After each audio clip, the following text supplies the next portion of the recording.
Okay, welcome. Yeah, so this is the very first pre-seminar. I'm happy that some people showed up here in Prague, and I can also see some people in Zoom. So yeah, it's a pleasure to have Antonio del Donno talking or giving us a pre-seminar on differential calculi and quantum principal bundles. Please. So thanks, Thomas, for the introduction. Okay, so let's start. And these don't work. Okay. Maybe. Okay, right now it works. Okay, so first of all, we are going to talk about Hopf algebras and comodule algebras. Let's start by the beginning. So first of all, a Hopf algebra is a bialgebra. What do I mean by bialgebra? So we have an algebra, in particular an associative unital algebra, where the multiplication law is denoted by this letter mu here. And also we have a unit, eta. And what we also have inside this structure is the presence of a co-multiplication, which is expressed by this map delta, and a co-unit epsilon. And essentially, the laws with which these two maps work is by reversing the arrows that are defining the associativity and unitality inside our algebra. Okay, so what's next to define a Hopf algebra is the presence of an antipode map, which is this map S that goes from H to H itself, and is such that the following diagrams commute. So in other words, if we want to go from H to H, we have many different possibilities.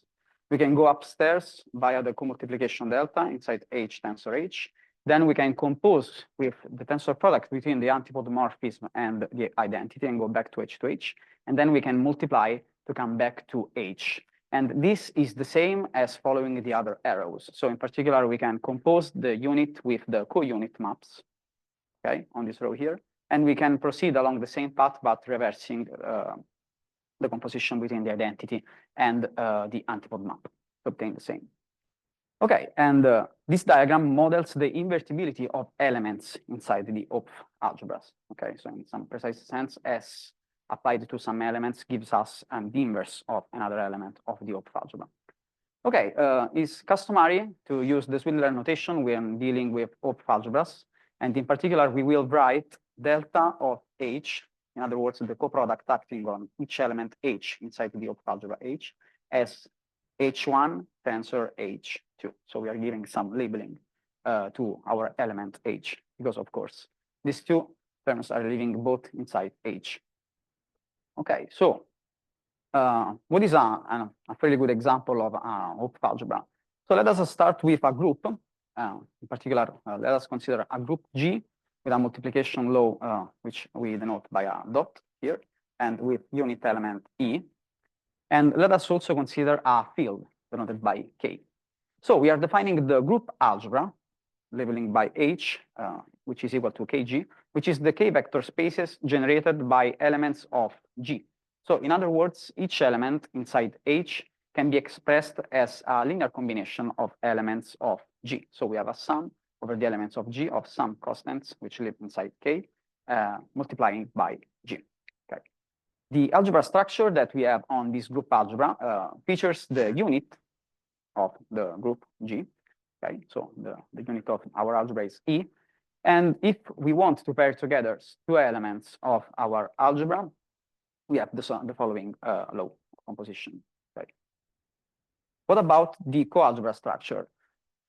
So what we have is that we define the coproduct and the co-unit on the elements of the group. So in particular, if we consider an element G of the group, what the coproduct map does is sending G to the tensor product of G with itself.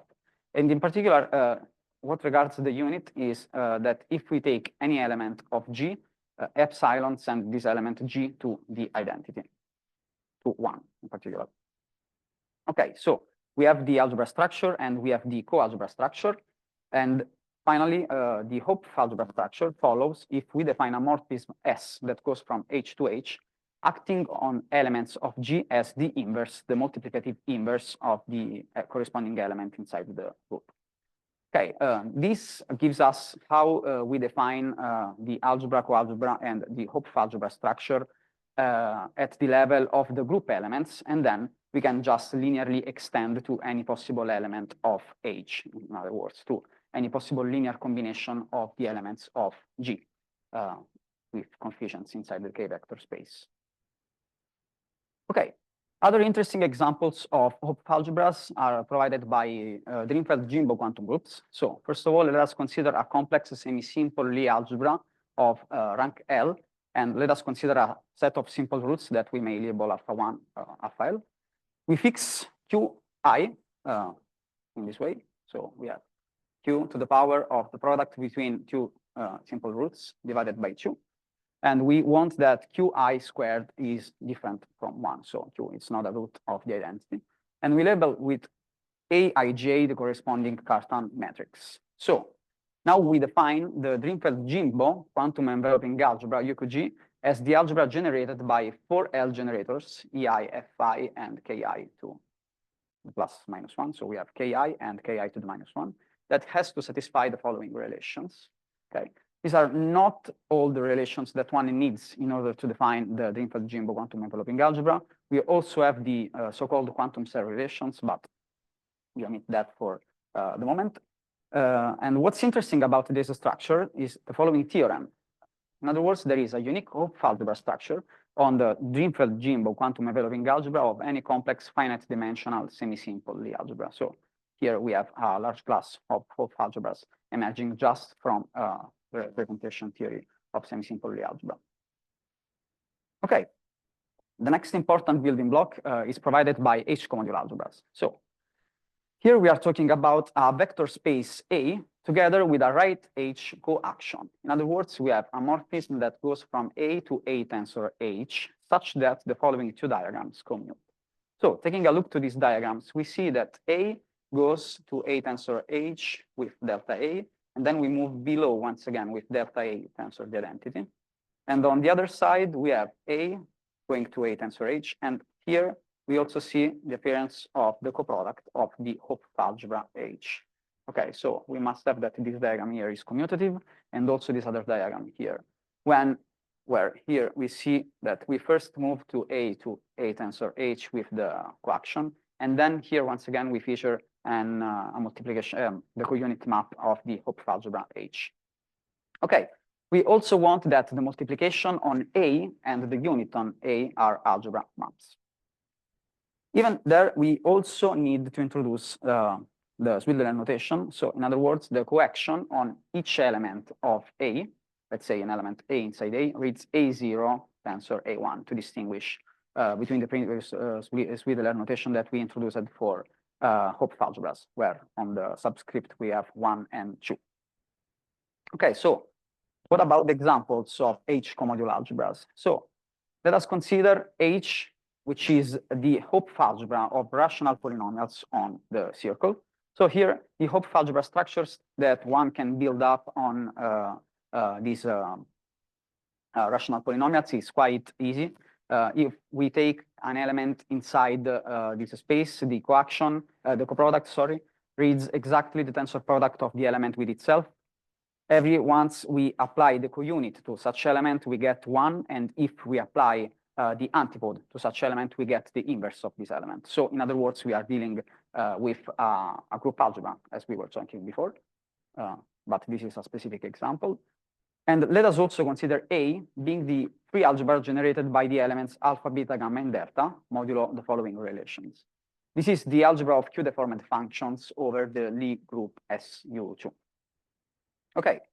What we have is that A is a right H commodule algebra under the right H coaction that is written here below. So we take the generators, alpha, beta, gamma, and delta, and we send them to the corresponding matrix co-multiplication that we can read here below.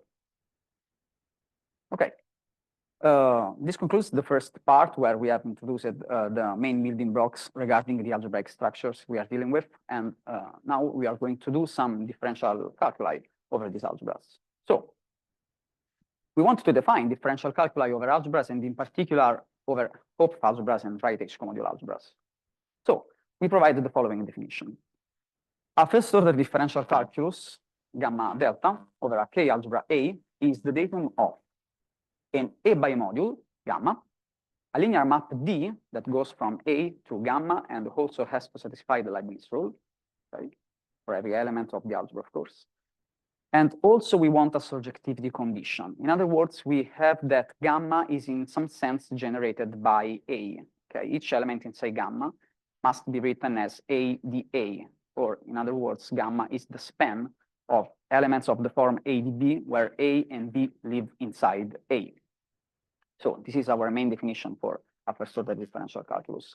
And an interesting thing to notice is that when we are doing differential calculus over algebras, it's not necessary that we find a unique differential calculus. We can have many different differential calculi over the same algebra.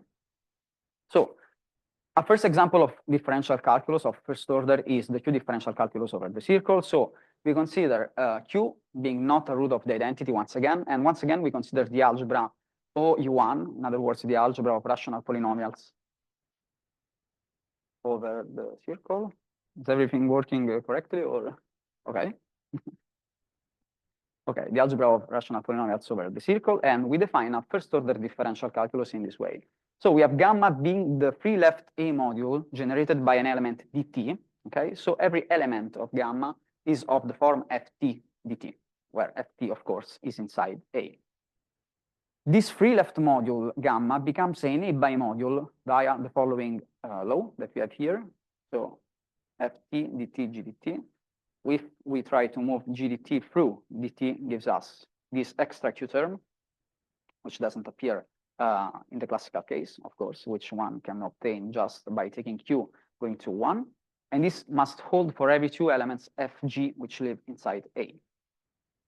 Okay, then we define the differential. Okay, so we want a linear map D that goes from A to gamma, and this is our definition. So the differential of an element ft living inside A is fqt minus ft divided by t over q minus 1 dt.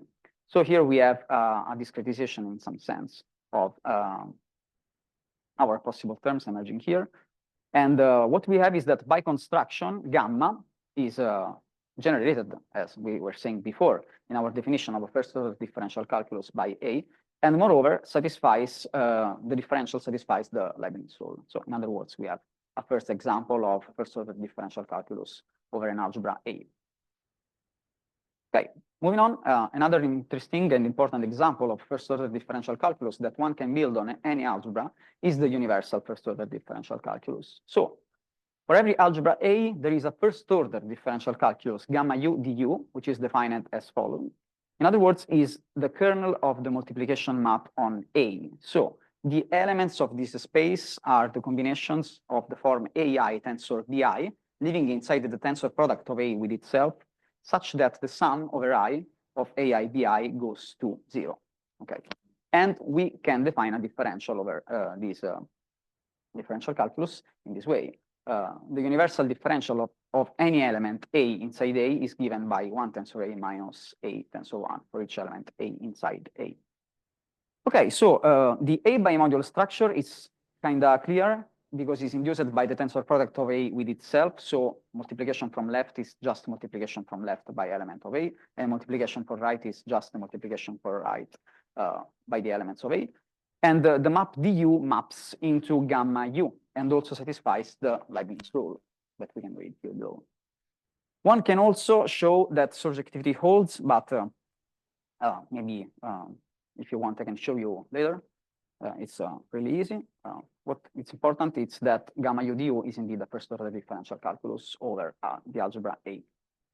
But why are we calling this differential calculus universal? Because of the following theorem due to Voronovich in the 89, which states that if A is a unital K algebra, we can construct every first-order differential calculus gamma d over A as a quotient of the universal first-order differential calculus. In other words, we can always find an A sub bimodule n, which lives inside gamma u, such that gamma is induced as the quotient of gamma u by n as A bimodules. Okay. And also what we have is that the differential is expressed as a composition between the quotient map and the universal differential. Okay, so according to the following diagram that we can see here below. Okay, This it's all for first order differential calculi, but one can also introduce higher order differential calculi. This works just in the same way as one tries to define the one differential forms over the cotangent mantle of a smooth manifold, and then tries to construct the exterior algebra of higher order differential forms. Here, we are essentially trying to do the same thing, but possibly generalizing to a non-commutative context. So what's the definition? A differential calculus on a K algebra A is a differential graded algebra, omega bullet wedge D, which is generated in degree 0, and such that the 0 order of this differential graded algebra is the algebra A itself. This means that every element inside each K vector space in the differential graded algebra omega bullet is the K span of elements of this form.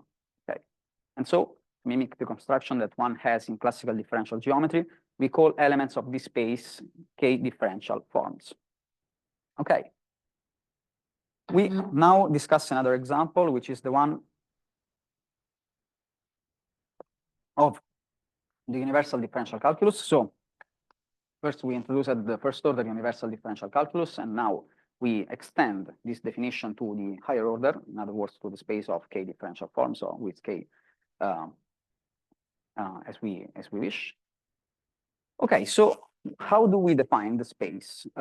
We have that each space in the n decomposition is given by the intersection for K that goes from 1 to n of the kernel of the corresponding multiplication map between elements coupled pairwise, okay, according to what's written here. So we have that mu K is this map.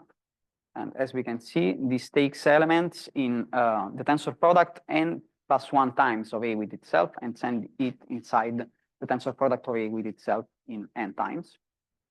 So this is the space. Now I have to tell you what are the differential and the wedge product. The differential is a map, a linear map that takes K differential forms inside K plus 1 differential forms in this precise way that we can read here below.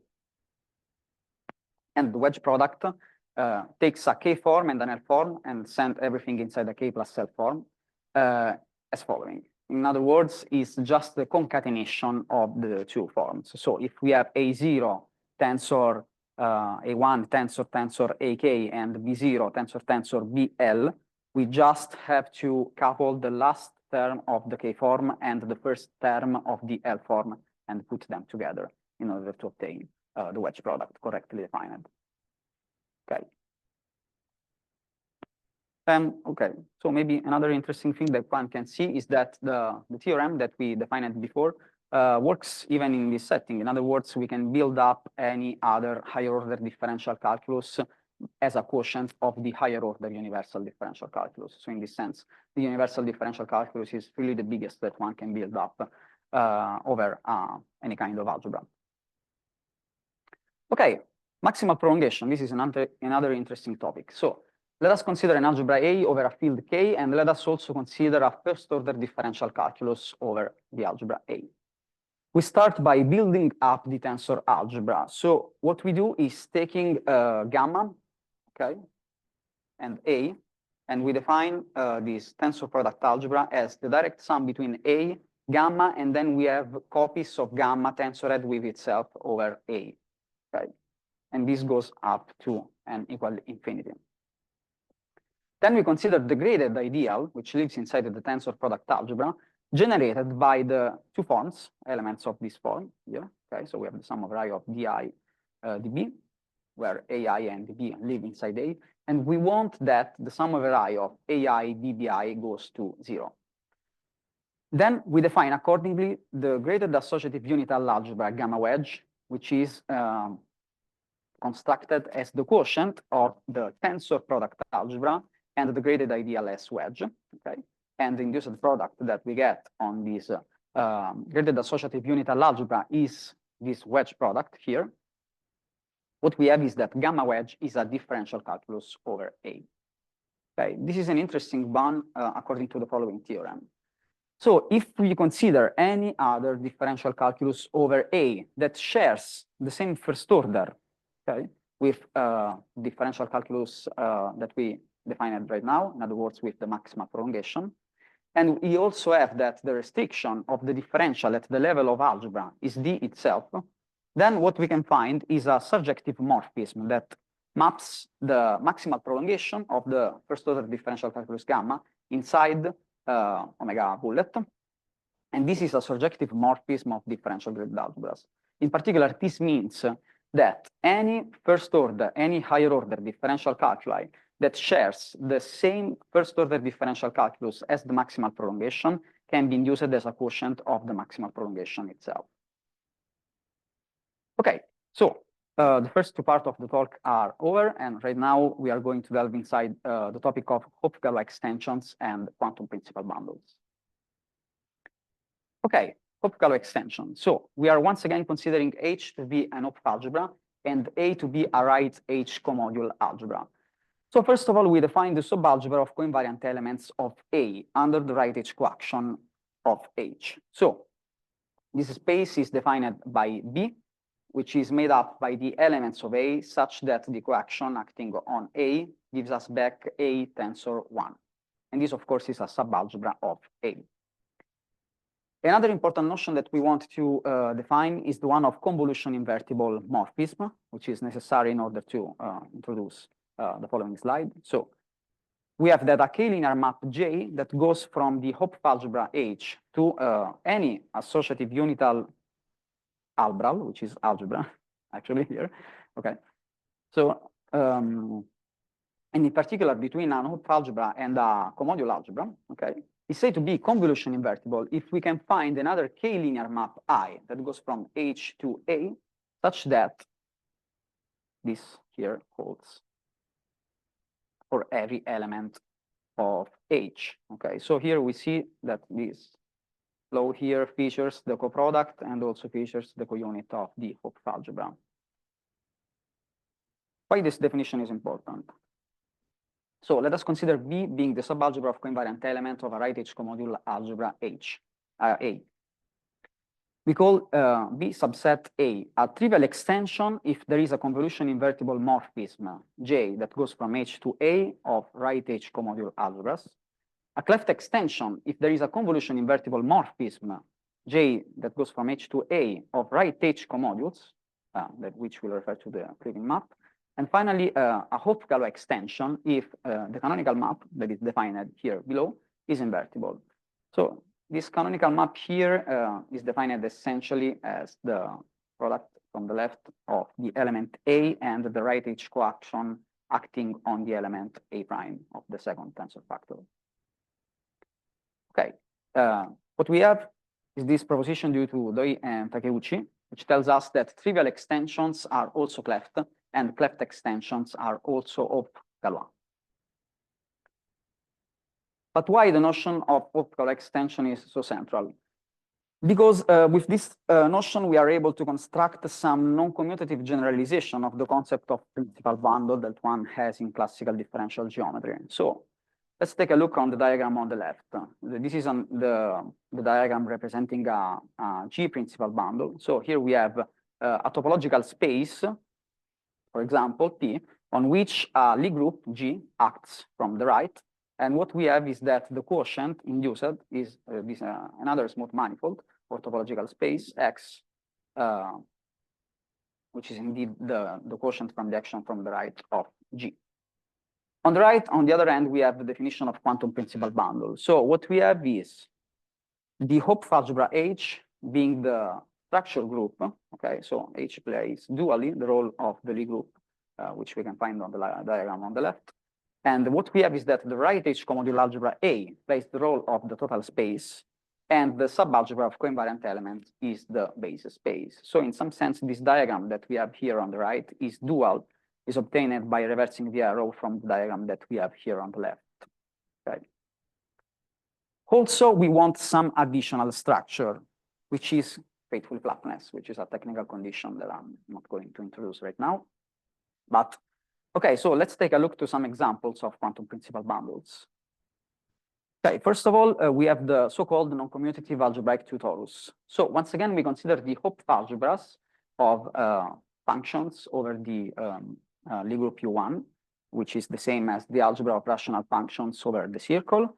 And the non-commutative algebraic torus is the right-H comodular algebra, A, defined as the algebra of rational polynomials in two variables u and v, and quotiented out by the ideal generated by elements of this form. And theta here is a real parameter.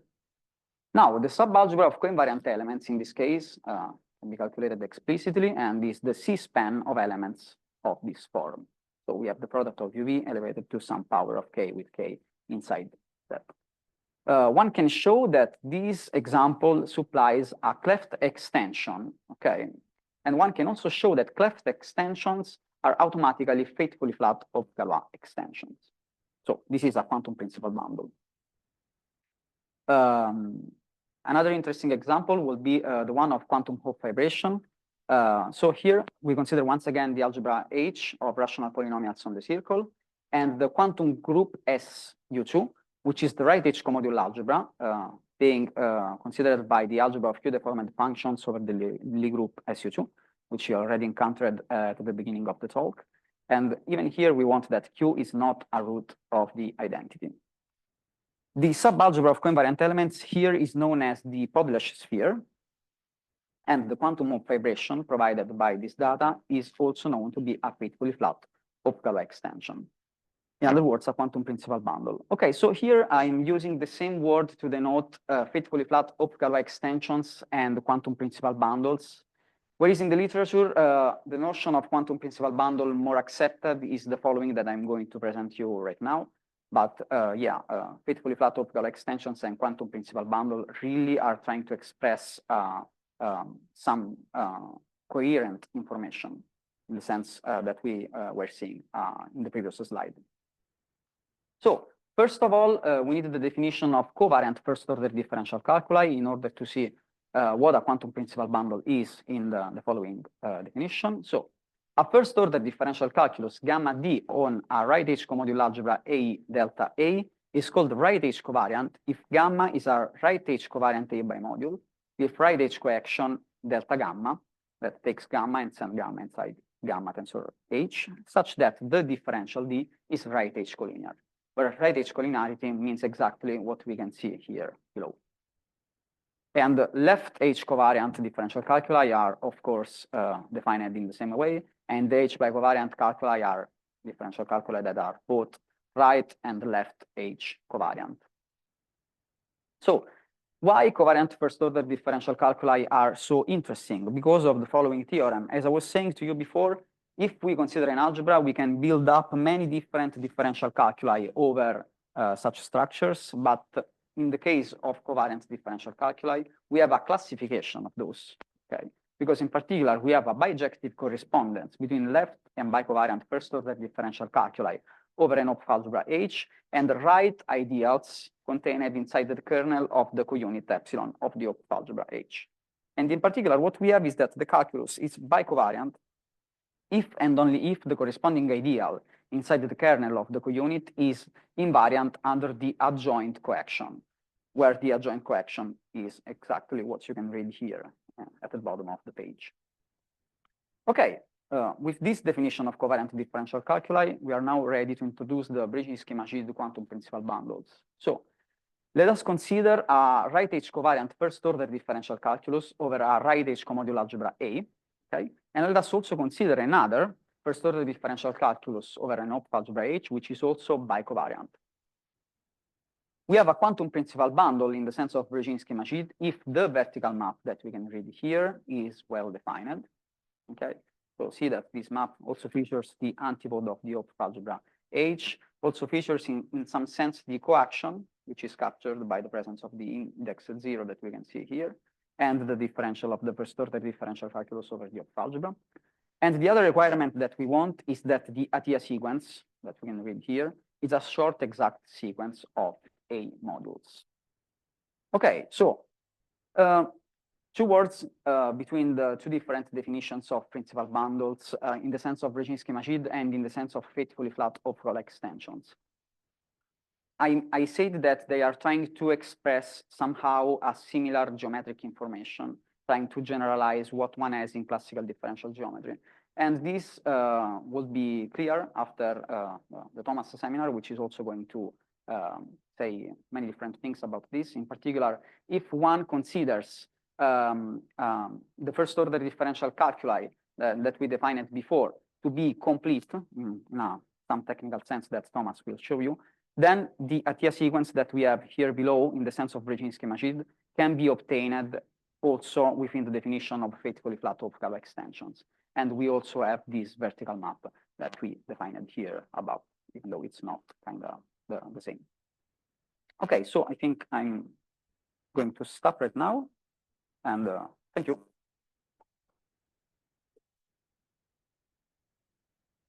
Thank you. Are there questions? Maybe first from the audience in Prague?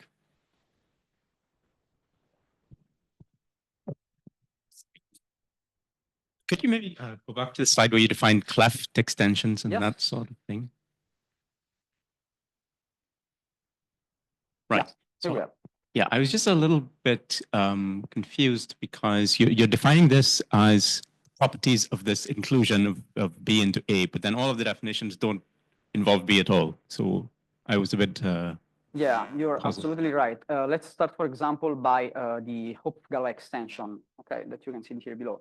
Here, the definition contains essentially B because we are considering chi be a map that goes from A to tensor BA. So you have the balanced tensor product over the base space B. Okay. And for the other two, you have a similar underlying reasoning. So you are defining this as the subset A. Okay, thanks. More questions? Yeah, ask a question. Can you go back? What is, I should know this, but I don't, the classical canonical map? Do you go back to the definition you had of the quantum principal bundle in the classical setting? Okay, so it was right here. Yeah, what's the classical analog of the yeah, chi? so here essentially this is a different way to phrase the action of the group G on P. Okay. The map that goes from P times G to P times G once again over X is just a different way to rephrase that we have a right action of the group G on the topological space P. Yeah, so I think what this map is in one of the slots, you would have the action of G on P, and then you keep the point in P. Yeah, cool. Yeah. And like classically, you can show that this is a bijection if and only the pullback map is Hopf-Galois in the sense that we have seen. Yeah. So there it's really capturing this essence of being a G principal bundle. Yeah, exactly. Thank you. Okay, so if there are some questions on Zoom, you can just unmute yourself.